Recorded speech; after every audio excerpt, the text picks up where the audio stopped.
Hello and a very warm welcome everyone to our today's webinar on challenges and solutions, development and validation of Abatacept Biosimilar clinical assays. I am Vivragi Chandeli and I represent Vida Clinical Research. Vida Clinical Research Limited, together with its subsidiary BioNeeds India Private Limited and its joint venture Ingenuity Biosciences Private Limited, together referred to as Vida Group, offers a comprehensive portfolio of clinical, preclinical, and bioanalytical services to support innovator, biosimilar, and generic drug development programs of our global clientele. Together, we serve clients globally in pharmaceutical and biopharmaceutical, agrochemical and industrial chemicals, herbal, nutraceuticals, and medical devices industries. As your facilitator today, I'd like to introduce you all to a couple of points as we begin this session. This session will have a presentation in the beginning and followed by a live Q&A session at the end. We have also enabled our Ask a Question feature. It's right on your screen, wherein you can drop all your questions related to this webinar. Now, moving forward, I would like to introduce you all to our first panelist and presenter for today's session, Mr. Wildemar Carvalho. Mr. Wildemar is a bioanalytical principal investigator at Somru Bioscience, Canada. He is responsible for the design, development, and validation of innovative bioanalytical assays to support biosimilar and biologics development. He played a critical role in the development of an ultra-sensitive immunoassay platform, enabling femtogram level analyte measurement in biological samples. He earned his PhD degree in chemistry in the analytical division from the University of Alberta, Canada, where he conducted research on the development of analytical methodologies using polymer-based optical sensors. Our second panelist for today's session is Mr. Shahid Hassan. Mr. Hassan is a global project manager at Somru Bioscience. He is responsible for team representation and project management responsibilities, supporting cross-functional R&D and CRO projects at Somru. He completed his master's in engineering and he is experienced in managing geographically dispersed teams in North America and Asia and dealing with project complexities with time zones, languages, and cultures. So without any further delay, I would like to virtually call upon our first panelist, Mr. Wildemar, to begin this session. Over to you, Mr. Wildemar. Thank you so much for the introduction.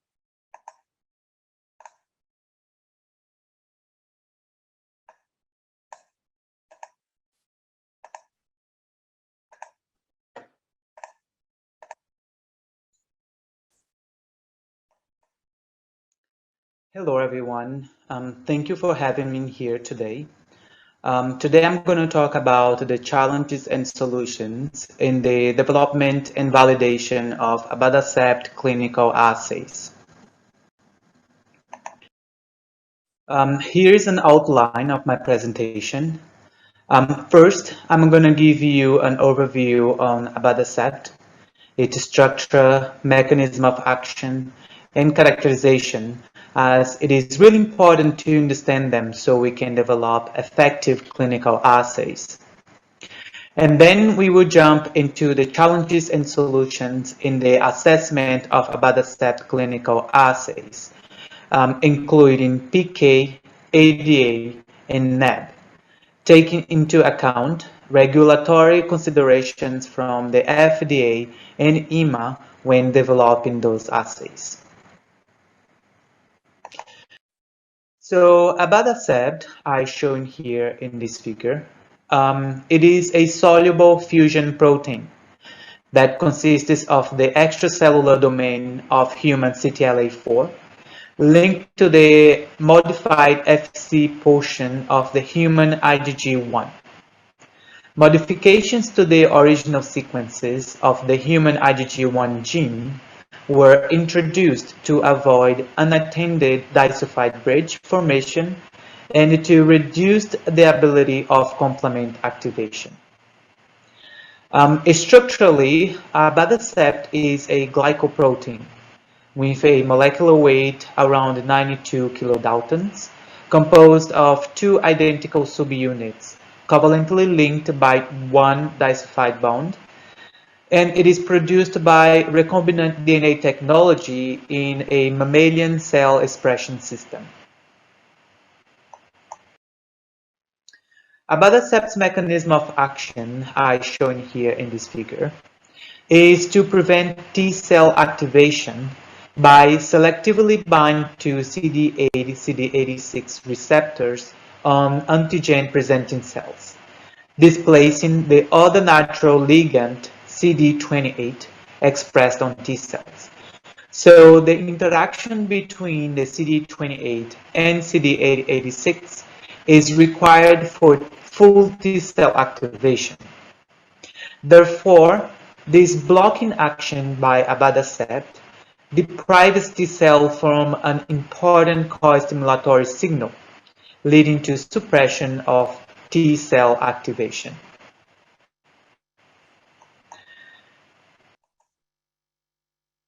Abatacept was first approved by the FDA in 2005, while EMA approved it in 2007 in Europe for the treatment of rheumatoid arthritis.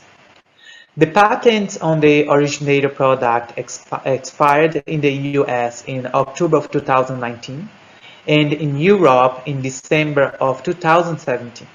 So there is a lot of focus going on right now on developing Abatacept biosimilars.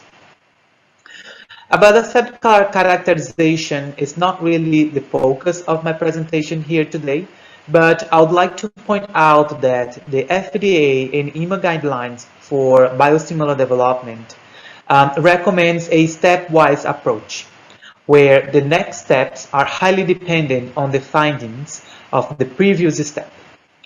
And as you know, the first step in the biosimilar development program is the physicochemical and functional comparability studies.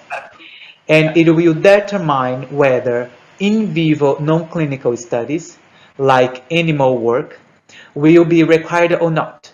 So if your characterization package is strong, is good, you can skip any animal work. But for that, in addition to the traditional physicochemical characterization, which a lot of sponsors seems to focus on, you do need to spend more time on doing functional characterization. This table here lists some of the quality attributes and the corresponding analytical techniques used for comparability studies. As listed here, IntelliB stands up among all those technologies because it offers comparability studies of a number of quality attributes such as higher order structure, post-translational modification and glycosylation profile, and in vitro functional bioactivity. And it does that in a single platform using the whole abatacept molecule, which is highly recommended by the FDA and EMA. In principle, IntelliB is an antibody array containing a number of Fc receptors, a number of lectins, and hundreds of antibodies targeting different epitopes on the drug, on abatacept, to provide a fingerprint-like profile for comparing the innovator to the biosimilar. So now that we discussed a little bit on the mechanism of action and the structure of abatacept, we can jump into the clinical assay development. So I'm going to start with the PK assay development. And in here, the right selection of the assay format is extremely important to avoid issues later on the clinical trials. So your assay should be robust enough to support the whole biosimilar program, including preclinical if you need, and all clinical phases. Here are three examples of PK assay formats that we haven't seen. In the first example here, we have a capture antibody targeting the Fc portion of Abatacept and the detection antibody targeting the CTLA-4. In the second example, we have both capture and the detection antibody targeting the CTLA-4. And in the third example here, we have a capture antibody targeting the CTLA-4 portion and the detection antibody targeting this Fc portion. So all these assays would work for non-clinical work, and also when you using normal human serum. But when you go to the patient population, so here we're talking about Abatacept. And in those patients now, they have high levels of rheumatoid factors and IgGs. And we haven't seen significant background noise and variability on the measurements for these assays that targeted the Fc portion of Abatacept. So in here, we do not recommend those assays. Once we select the right assay format, then we should start testing and looking at the critical reagents. And that's exactly what we did.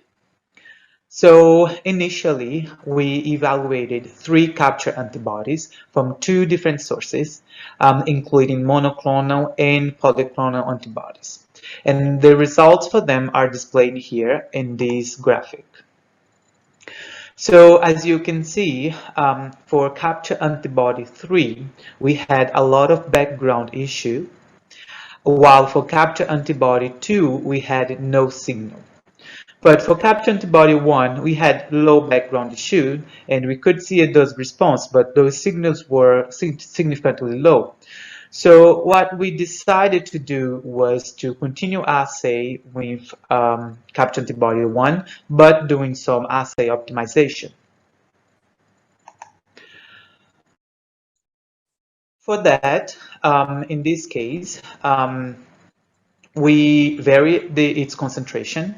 We increased the coating concentration and also tested a solution phase where the reaction between the capture antibody and Abatacept is performed in solution, and then the immunocomplex formed is captured on solid phase. So still, the signals were significantly low. So we went back and started thinking on what could be the cause of such high cross-reactivity for the capture antibody 3 that we saw. And so we tested different blocking agents, in total 4. And the results for that testing is shown here in this table. As we can see, among all of them, the blocking agent C showed the lowest background noise and a good signal. So moving forward, we tested that on the assay. And the results are showing in here in this graphic. In this case, we also extended our calibration curve. So going from 400 to 2.5 nanogram per mil. And also tested the tolerance of the assay in the presence of CD28. As you can see, the signals were high with low background noise, and the presence of CD28 had minimal effect on the assay performance.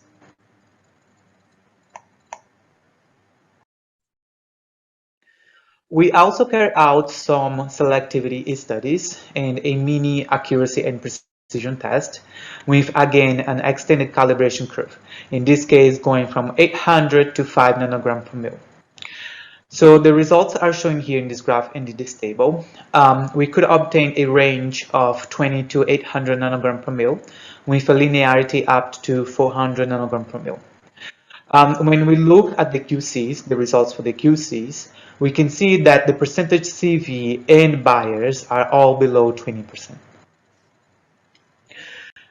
So With that, here are some take notes for Abatacept PK. It is extremely important to design an assay format that is robust enough to support the entire biosimilar life cycle. So the assay should work through all the clinical phases. And this includes testing your assay in disease matrix early on to account for future issues. So we are talking about abatacept, and these patients have high levels of rheumatoid factors. So characterizing your assay in those conditions is really important. This will save you a lot of time, and as you won't need to redesign and revalidate your assay. Also, you should know well your critical reagents. So know the binding epitope where it is targeting. Is it the FC? Is it the FAB or hinge portion? Know the stability and ensure supply of the same reagent. And also take into account batch-to-batch variability. Finally, here, plan early. So don't leave it for when you want to start clinical trial. So these assays require some time for the development and validation. So planning early is really important, specifically if you have to do preclinical trials. Okay, so now we can start talking about immunogenicity assay development. So in the case of abatacept, it is a very special case. Immunogenicity here is really important as antibodies to CTLA-4 could have adverse impact on patients because CTLA-4 is normally expressed in normal T cells and it has an important function in the immune system. So neutralizing antibodies to this molecule could prevent its activity, leading to uncontrolled immune responses. The development of clinical immunogenicity assay for abatacept is very challenging. In general, immunogenicity testing should be performed using the whole abatacept molecule. However, testing for antibodies to the whole abatacept molecule is confounded by the high level of pre-existing antibodies to the IgG region, particularly in rheumatoid arthritis patients where rheumatoid factors are presented at high levels. Also, immunogenicity assays lack sufficient drug tolerance to evaluate all time points for anti-abatacept antibodies. So the innovator had a lot of issues when they were developing the immunogenicity assay. And in their case, they used two assay approach, where one assay they used the whole molecule, and the other one they used a truncated CTLA-4 form of it. Yet, they face a lot of issues with background drug tolerance and poor sensitivity, which adds the risk of missing antibodies against the new determinant that rise from the nature of the fusion protein. To overcome all those challenges, we took extra care to develop in-house a method to minimize interference from pre-existing antibodies, high rheumatoid factors, and improve drug tolerance. So the steps for the assay is shown in this figure here. It is based on SPEED method, which stands for solid phase extraction with acid dissociation.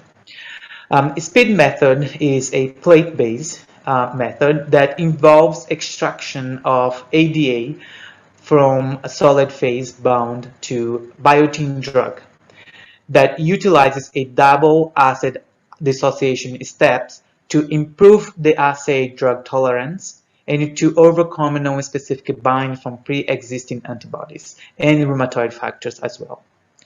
So we also have generated highly specific positive controls for the assay.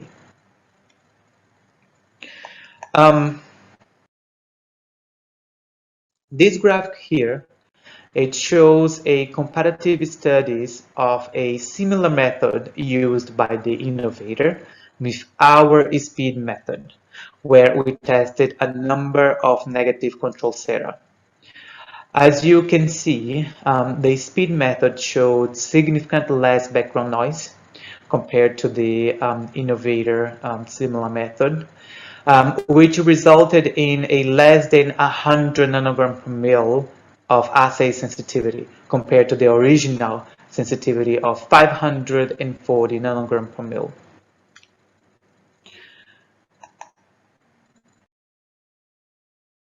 This table here summarizes the challenges and solution in the development of ADA for Abatacept. I'm not going to go through all of them, but I would just like to point out some. So the innovator used two assay approaches to overcome those high levels of interference. In our case, we use a speed method to overcome those interferences. We also developed in-house a positive control and also qualified it. Comparing the sensitivity of the speed method with the innovator, our sensitivity is 100 nanogram per mil, while the innovator is 540 nanogram per mil.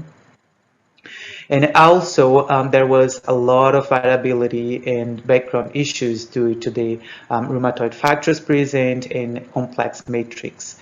So in this case, we used a double assay dissociation to overcome those challenges.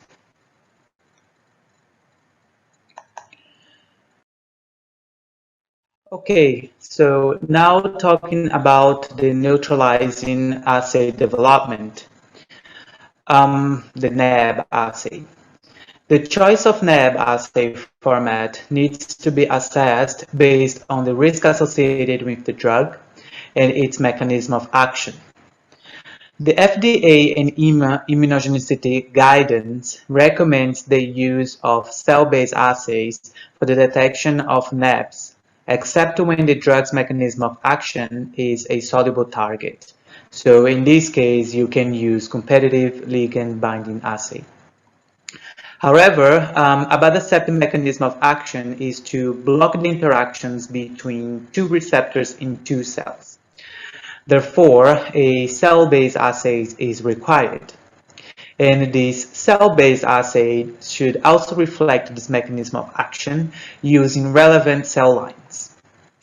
Thus, we engineered two cell lines, a effector cell that contains a luciferase gene under the control of a IL-2 promoter, which can be co-stimulated with the second cell line, which is the target cell, in the presence of a regulator, in this case, anti-CD3 antibodies.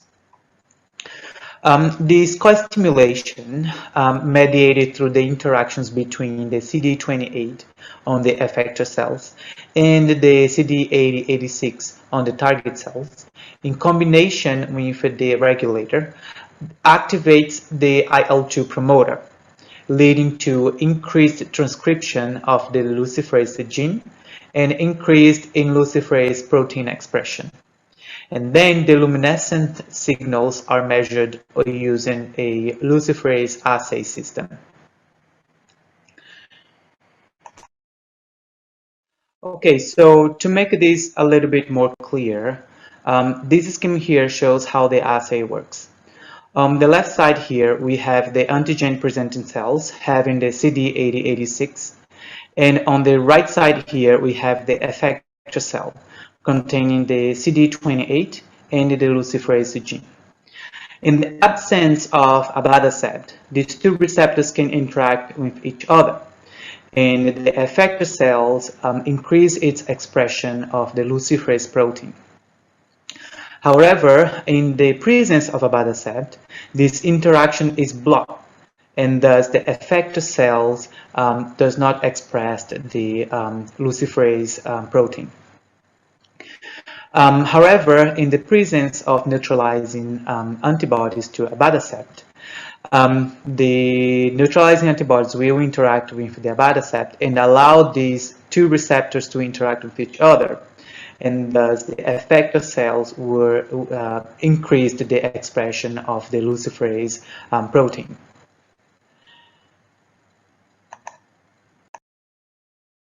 Okay, so initially we optimized some of the assay parameters where we determined the optimal ratio of the least buffer to lysate to luciferase enhancer volumes. The results for that are shown in here. And as you can see, when using 20 microliters of the least buffer and 20 microliters of the lysate, we obtain better signals. And we used that parameters for our next assays.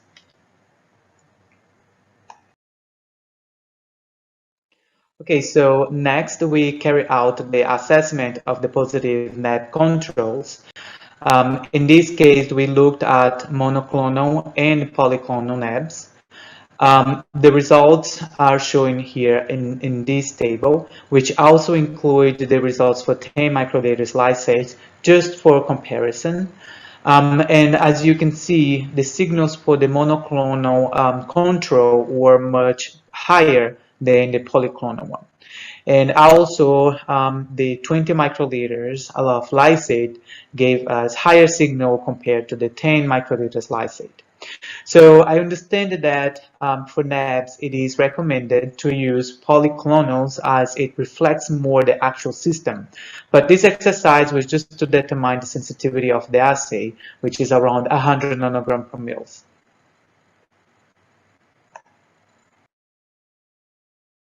We also did some MRD assessment where we looked at 4 different MRDs. The results are showing in here in this figure. And here you can also see the CVs. For a cell-based assay, they are very good. The MRD 1-to-1 showed higher signals compared to all of them. And finally, we investigated the intra and inter-assay qualifications. So this table here shows the intra-assay acceptance results for 3 independent assays.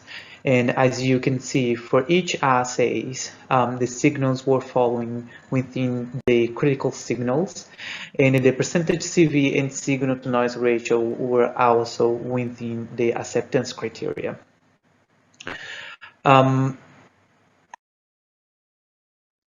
Now, this table here shows the inter-assay acceptance results. As you can see, the average for the signals for 3 different independent assays, the standard deviation for them, the percentage CV, fall within the acceptance criteria, and all of them passed. So in summary, abatacept is a multifunction complex molecules. And for the detection of neutralizing antibodies to it, a cell-based assay is required as per FDA guidelines and due to its mechanism of action.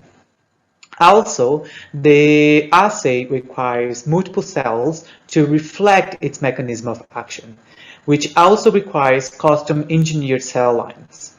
And similar for the other assays, your critical reagents needs to be well characterized. So in this case, you really need to know your cell lines and the positive controls.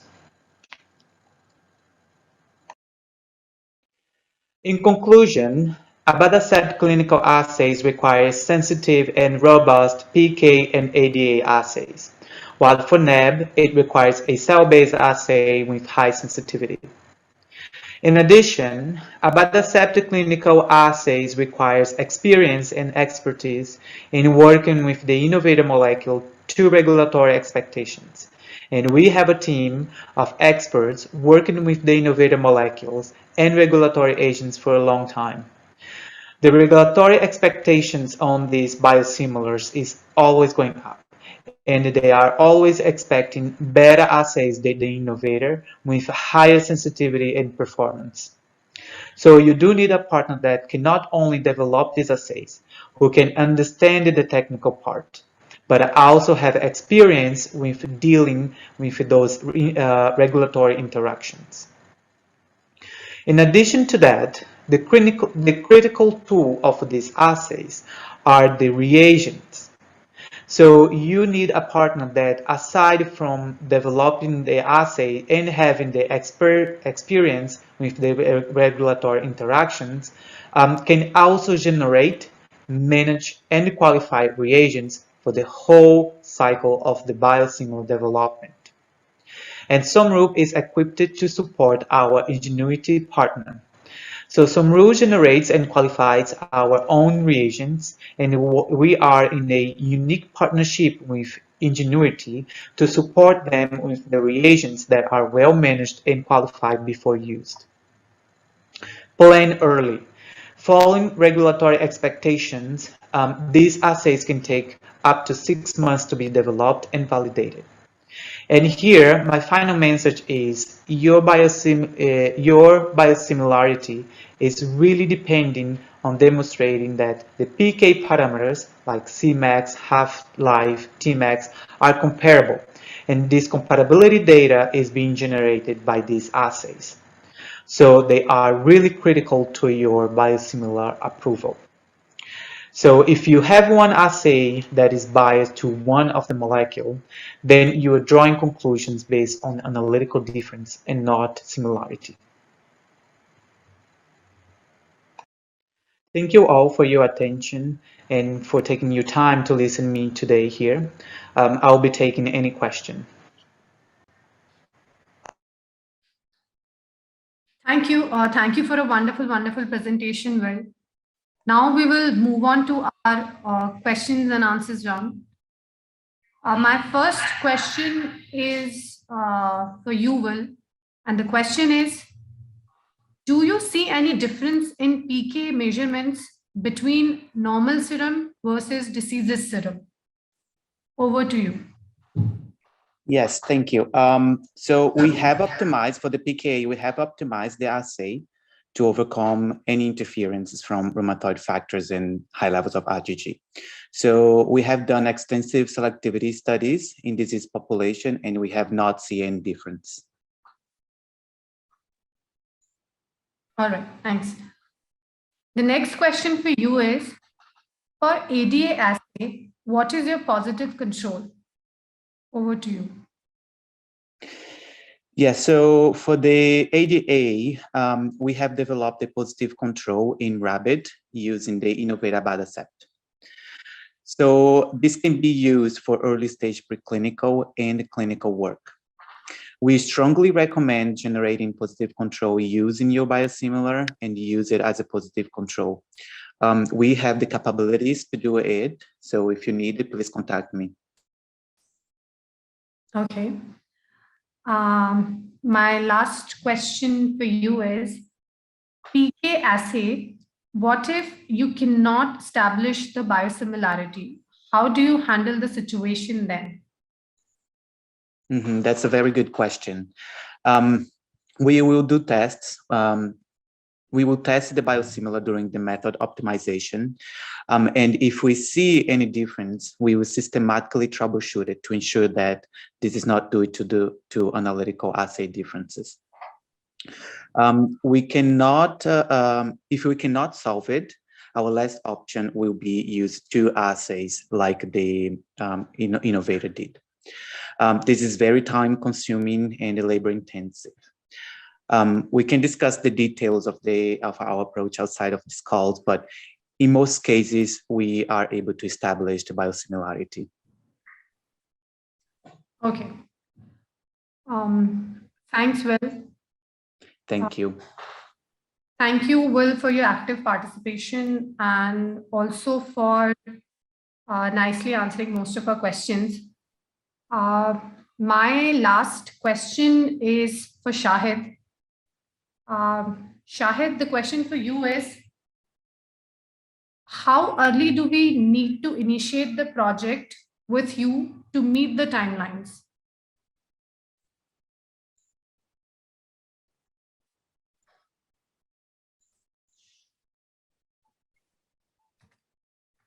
Hi, Shahid. Can you hear me?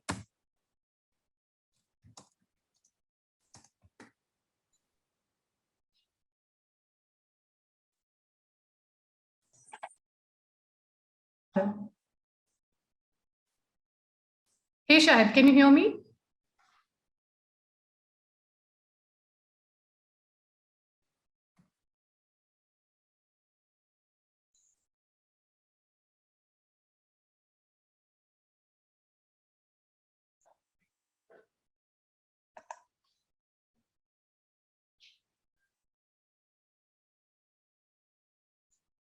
Hello, Shahid.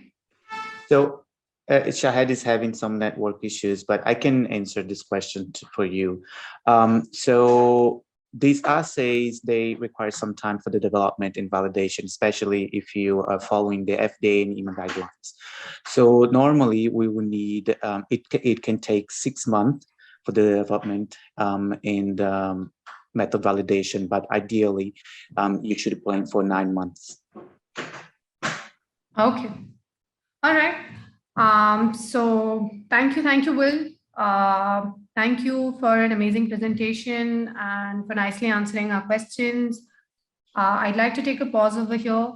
We understand that the session has kept us all well engaged throughout, but we will not be able to take any further questions at this point of time. But please be rest assured, everyone, that we will be sending the answers to every questions of yours via emails. Also, we will be sending across the recorded link of this webinar on all the registered email IDs. Lastly, I, on behalf of PIDA Clinical Research, would like to sincerely thank you all for being here today and taking out the time to be a part of this webinar. I would also like to extend my gratitude to Mr. Wildemar for being such a wonderful presentation and giving us all great learnings today. We at PIDA Clinical Research earnestly look forward to host you all again. Till then, take care and stay safe, everyone. Thank you.